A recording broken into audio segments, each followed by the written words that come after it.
قرآن مجید کے سلسلے میں جو انحرافی افکار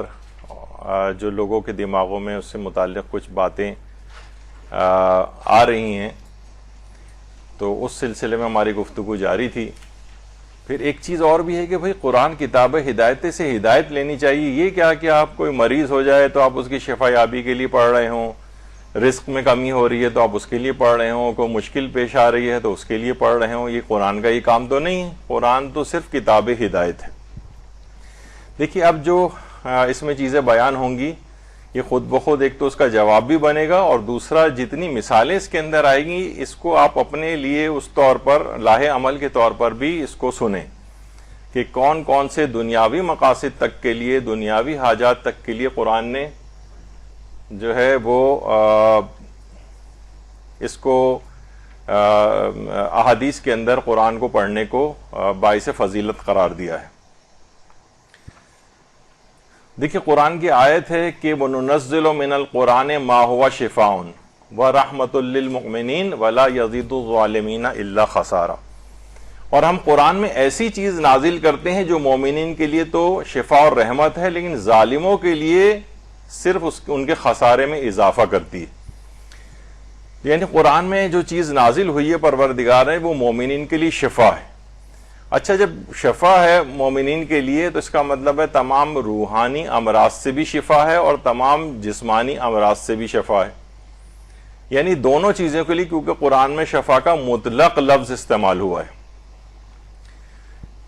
اس کا مطلب ہے اچھا روحانی امراض سے شفا کیا ہے؟ یعنی بہت سارے ہمارے فاسد اعتقادات ہیں، وہ قرآن کو اگر ہم پڑھیں تو وہ فاسد اعتقادات ہم میں سے نکل جاتے ہیں، یا فساد عملی کوئی ہوتا ہے ہمارا وہ بھی قرآن سے دور ہو جاتا ہے، یہ روحانی شفا یابی ہے۔ اور جسمانی امراض سے بھی شفا یابی ہے، یہ بھی آگے چل کر ہم ذکر کریں گے۔ امام حسن مجتبی علیہ السلام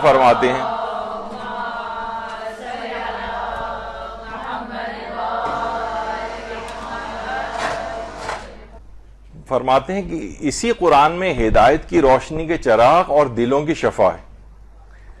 یعنی اس کا مطلب ہے دلوں کی شفا، یعنی روحانی جتنی بھی امراض اور بیماریاں اور خرابیاں ہیں اس سے بھی شفا یابی ہے۔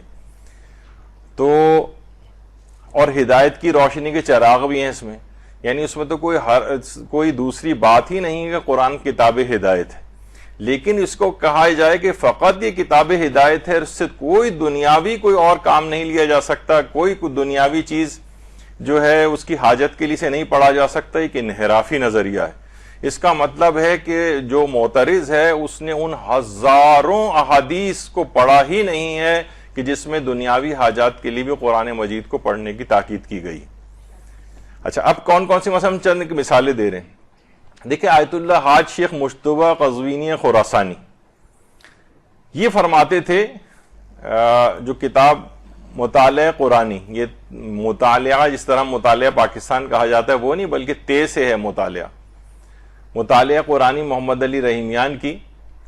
اس میں آیت اللہ شیخ مجتبی قزوینی خراسانی کا قول نقل کیا گیا ہے کہ اگر باوضو ہو کر 7 دن تک پورے قرآن کے تمام لکھے ہوئے صفحات پر بسم اللہ الرحمن الرحیم پڑھتے ہوئے ہاتھ پھیریں،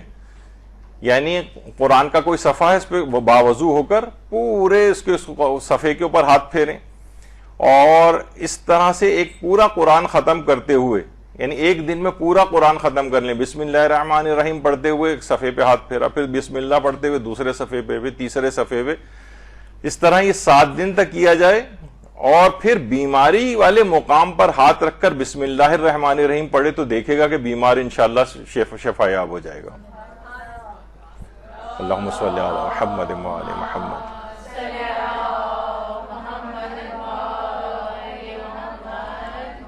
تو یہ اس کے اثرات ہیں، یعنی ان دنیاوی حاجات کے لیے، امراض کی شفا یابی کے لیے اس طرح سے عملیات،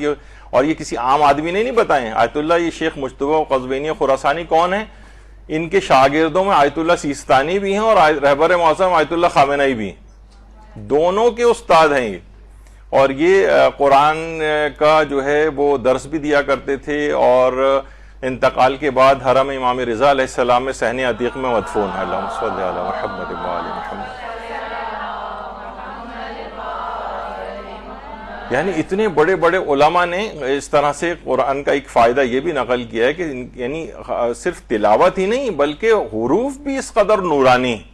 کہ ان پہ بھی اگر ہاتھ پھیرا جائے تو ان کے اثرات ہاتھ میں منتقل ہوتے ہیں، اور پھر وہی ہاتھ جو ہے وہ درد کے مقام پر یا اس بیماری کی مقام کے اوپر اگر پھیرا جائے بسم اللہ پڑھتے ہوئے تو انشاءاللہ اس بیماری سے بھی پوری نجات مل جاتی۔ تو اس کا مطلب ہے کہ فقط کتاب ہدایت ہونا تو وہ تو اس کا ایک مسلم ایک چیز ہے، لیکن وہ اس بات کا لازمہ نہیں بنتا کہ ہم قرآن کے دیگر فوائد کا انکار کر دیں۔ اسی طرح سے امیر المومنین علیہ الصلوۃ والسلام فرماتے ہیں اللہم صلی علی محمد وعلی محمد کہ اگر کوئی شخص قرآن کی کوئی سی 100 آیات کی تلاوت کرے پھر 7 مرتبہ کہے یا اللہ، تو اگر وہ چٹان پر بھی دعا پڑھے تو وہ بھی اپنی جگہ کو چھوڑ دے گی۔ اس کا مطلب ہے کوئی 100 آیات کے اندر اتنی پاورفل ہیں کہ اس کے بعد یعنی جو حاجت بھی وہ مانگے 7 مرتبہ یا اللہ کہہ کے اور 100 آیات کی تلاوت کر کے وہ لازمی وہ دعا یعنی ناممکن ہے نا ایک لحاظ سے کہ چٹان اپنی جگہ چھوڑ دے، تو اس طرح سے وہ ناممکن دعا جو ہے وہ قبول ہو جاتی۔ تو 100 آیات کی اس طرح سے تلاوت، اور شیخ صدوق نے ثواب الاعمال و عقاب الاعمال جو ان کی کتاب ہے اس کے اندر اس روایت کو نقل کیا ہے۔ تو یہ فائدہ ہے نا، یہ کتاب ہدایت ہونے کے علاوہ اس کا یہ فائدہ ہے۔